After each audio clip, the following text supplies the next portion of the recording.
Welcome back, guys. I am going to do another melt and pour video. It seems like on my poll you guys really wanted more melt and pour videos, so that's what we're working on today. I'm going to talk a lot through this video, but basically I'm going to repurpose some old soap. So the soap that I just showed you, that is a bar of soap that I had. I don't like it. It's way too smushy. It's flexible and bendy. I think you guys know what I'm talking about. But I'm going to try to grind it up. I found this at the resale store near me. I don't remember which one. And I paid like 50 cents for it. They had it way marked down. So I thought it would be good for soap to kind of grind it up and repurpose it. But when I was using it, I did actually have some trouble. Even though I kind of like cut them up into smaller pieces and put them in there. I don't know if this soap was just too smushy, because later when I tried it again, the other soap that I'm going to introduce to this that was too hard, it kind of worked a little bit better. But anyway, I wanted to grind down everything and kind of make some soap curls. So the problem I was having is I had a soap base that, like I said, one was way too soft and never quite got hard. And then the other soap base I'm using is one that I used to make a soap. See how it's clogging everything up, so I switched the graters. The other soap, though, it was way too hard. It was like borderline crumbly. I don't remember exactly which soap bases these are, to be honest. I believe the squishy one was one I got from Crafter's Choice brand. Normally I like theirs, but I don't remember which base it was that did this. It was just one of them that I had this issue. And then the more crumbly one was Nurture Soap. You guys know that I love them. I talk great things about them all the time. I just really don't like their melt and pour base. My personal opinion. But everybody's a little bit different. So my idea was to do kind of like a soap curls, you know, multi-layered sort of base, and then see how it came out. So I used my yellow grater that I also got like at the dollar store or somewhere. This actually is what I use for cheese at home, and it works way better. It's a lot quicker in my opinion, even though I was like, you know, grinding the soap forever. So as you can see, I'm kind of layering it with the other colors that I have there. That bar of soap actually has multicolors in it. And I thought some of that would kind of come through in the final piece, which the final piece is actually kind of interesting. Yeah, so I just kind of alternated between the two soap bars that I had and just kind of put the soap curls in that way. You can see it does come out a little bit better with the harder soap out of this cheese grater thingy. But I still was having some difficulty with it. It seemed like the white base actually was a little bit easier. Then I melted down some more soap and I just kind of colored it, and it was way too hot to like initially pour because I don't want to melt all the soap curls. Ideally, kind of gonna just depend on the base you have because they're all a little bit different.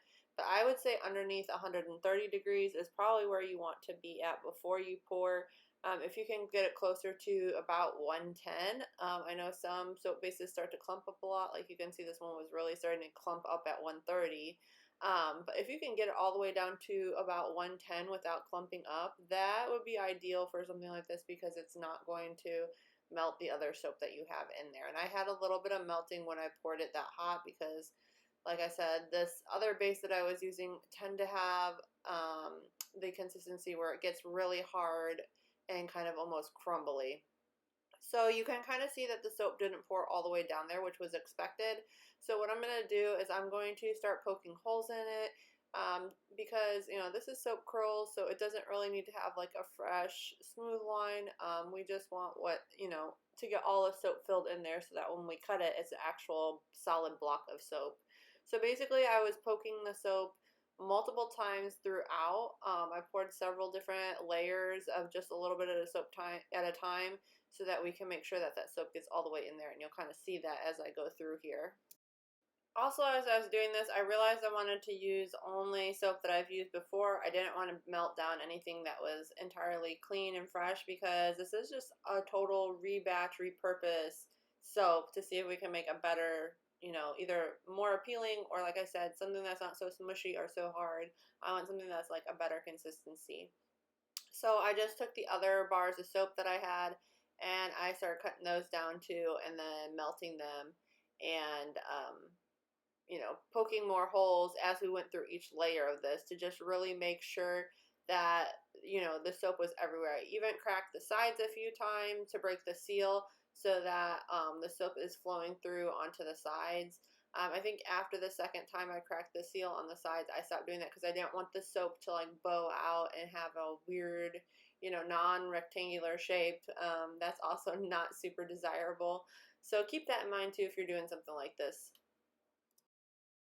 The last thing I noticed when I poured this, when it was getting really full, is that I was getting lots of air bubbles, which again is to be expected in this kind of design because we have a lot of air, just throughout the soap with me poking holes and then like the soap curls and all that. So it was to be expected. I kind of tapped the mold down a few times on my counter. I know with melt and pour I don't usually do that so much, but I wanted to make sure all the air bubbles got out because, it just there's going to be holes in the soap if we don't do that, and then there's also going to be weird little bubbles on top. So I did spray that down with alcohol too after I got done kind of like tapping it and moving it around and making sure that the all the soap was filled in. So like always, I kind of let it sit up for about 4 or 5 hours after I poured that final layer, and then I opened it up and cut it. And I'm going to say that the results weren't my favorite soap, but it definitely achieved the goal that I wanted to. Ultimately, I ended up with a bar of soap that wasn't, overly smushy or anything like that, or, a soap that was so hard that when I tried to cut it, I couldn't get my knife through it. So I would say that in the terms of that this soap was a success. It, again, wasn't my favorite design. I didn't do anything fancy. I didn't refragrance it either. If you have questions about that, you certainly can put more fragrance in it, and oftentimes it's probably a good idea. I just kind of try to do something that mixes well together, because sometimes when you reheat bases, that the fragrance oil is actually going to burn off, depending on how hot you get it. But like I said, overall, the colors look okay together, and when I cut it, there weren't too many air pockets in the actual soap. So I would say that was successful as well. But it, again, wasn't the prettiest. It kind of, you can see some of the gold come through, some of the white come through, the blue. It's just a different, interesting look, and we're just going to use this around the house, and it was just a little experiment. So if you're having trouble with either a base that's too hard or too soft, you certainly can mix them together. Even if you probably wanted to mix them and melt them all the way down entirely and then just put them all in one thing and do like a solid, I'm sure you could do that as well. It was just kind of an experiment to see how, some melt and pour soap works. So if you did get something good out of this video today, don't forget to like, give a thumbs up on the video, share, subscribe, helps motivate me and keep me posting content. Thank you guys.